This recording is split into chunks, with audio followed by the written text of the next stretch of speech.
kii kan la Rihanna. Apu la namu naa la di si loo ne.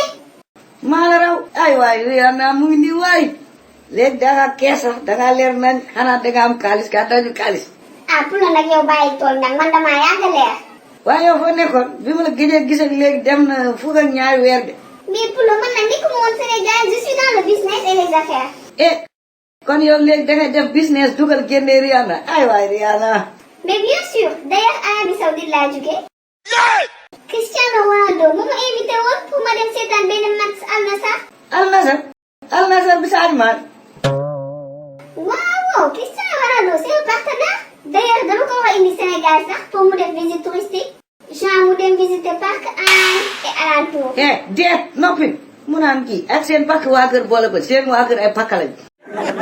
dégg nga bul fàtt seen kër yóbbu ko foofu seen kër am na ay nit yu nuroog gaynde ñii nuroog golo ñii nuroog bërëbëtër yóbbu ko foofu balaa ngaa yóbbu benn pakk bu ko yóbbu juuj bu ko yóbbu aar yóbbu ko seen kër am na ay animaux. waa Poulo lu xew. kamoon lan la yow doo bàyyi fenn barki démb laa gis yaay mu laaj la ko am na Rihanna mu ne mu ngi dëkk ba di jekki gerte. ba pare nga ñëw fii ku xool si lex yi kam ne lex nga gerte ba diwlin bi jàpp na nga ñëw fii naan Cristiano Ronaldo Talisca Sadio Mané Al Nassr. sama yaay boo wax loolu.